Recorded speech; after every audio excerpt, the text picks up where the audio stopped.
I saw how she cared for our pastor and bishop, and when he came in, and how she took care of things, and house immaculate, and prepared meals, and made sure he had a snack before he went in. He carried himself. The way you see him here is the way he carries himself at home. You know how some people change? That is literally not a put on. It is his complete persona. It's just what we see here, to the detail. But I tell you, those days are just precious to me. Her kindness, for you to be that kind to someone you don't even know, for you to love, for you to share. On this road, sis, tell you, sis, literally this road is hard. It's a wonderful privilege to work for the Lord. But we've all had the experience of so many doors being closed in our face. And then after you go in your room, a second conversation proceeds.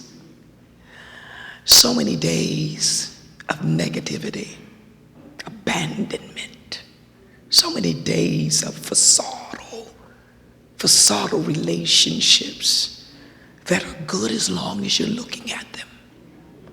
I speak to you from my heart. Thank you for caring and loving and for cooking, and you prayed for me. I mean, you just didn't have to take that on. Do you understand? You don't have to do nothing extra. She had children. But to open up your home to another responsibility, spoke to his character, but so much more hers, because the house and the home belongs to her. Oh yes, thank you. I appreciate that, and I want to say it now.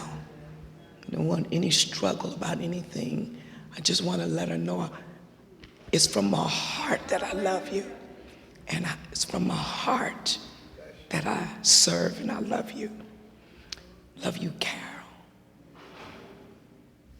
Appreciate her.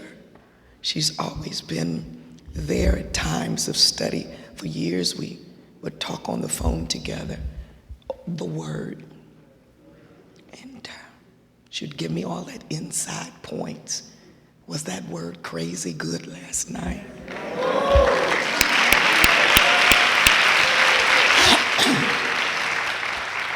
Dr. Showell is just who she is. She's Dr. Showell. So she's not anything but that. Now, let me give you a secret. You want to know a secret about her, though?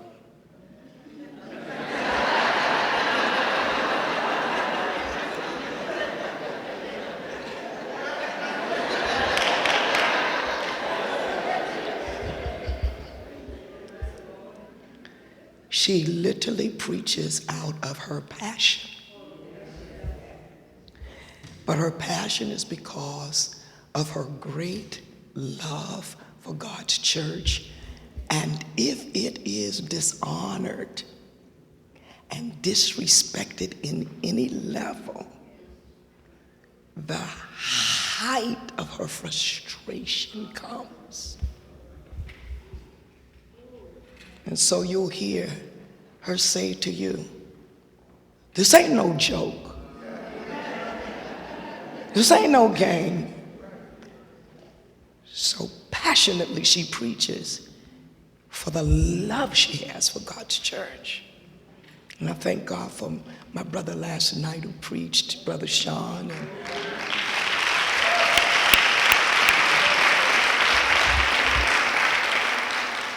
thank God for him and his daddy has always been a blessing to me, Bishop Tyson, as an evangelist, a young evangelist. He gave me a chance to preach in his church, and I honor him for that. And what a beautiful legacy he has from his father.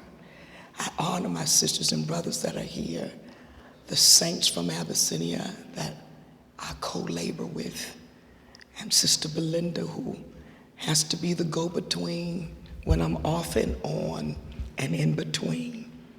She needs much prayer because of me. So we appreciate each and every one. I may have to be at this level until God come in and do what we know how to do. Look at somebody and say, Rapha. Genesis chapter number 1. The Lord shared with me something to share with you, and I want to be very timely, and I want to be very correct. Sisters and brothers, I want you to know, I was in prayer, and when I was in prayer, while you're turning there, I had an experience with an angel that passed by. I had just gotten out of prayer, and I was praying about some things like how the Lord could bless us even some more and his precious promises. And I was really coming out of frustration in that prayer because I had not seen some things that God had said yet. And I know y'all don't get frustrated, but I was frustrated in prayer. And I was asking God, and I was going through this transition. And as I was coming out of prayer, I sat down on the side of the bed, and I went into this stare. You know how you just stay there and you're in this stare. And as I was staring off after I prayed, I felt the movement go by me. And as he walked by me, he said these words: "It is impossible for anything or anyone to interrupt the word that God has spoken over your life concerning you."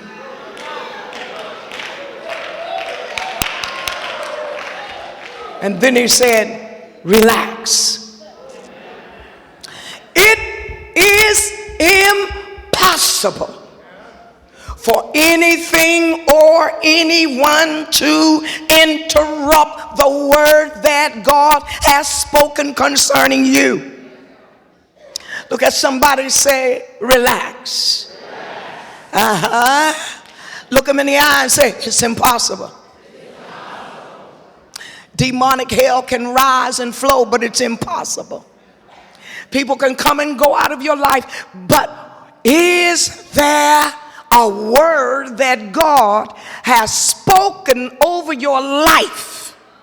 And because he has spoken it, look at somebody and say, "It's impossible for it not to come to pass." No, you don't believe it yet. He said impossible. Look at him and say, "It's impossible." Look at him again in the eye and say, "It's impossible." What he said, it shall come. Say, "It's impossible." Say, "Can't nothing or nobody interrupt it. It's impossible." They can create a whole lot of hullabaloo, but it's impossible. Tell 2 more people, God said it's impossible. It is coming to pass. It is. It is. It is. It is. It is impossible. Sisters and brothers, he didn't say probable. He said impossible. And when we look at the word of God, we're looking at the same text that everybody has touched this week. We've gone back to the Bereshith. Let's look at verse 1, 2, and 3. Shall we read? And it says, "In the beginning God created the heavens and the earth was without form and void, and darkness was upon the face of the deep. And the Spirit of the Lord moved upon the face of the waters. And God said to her, oh,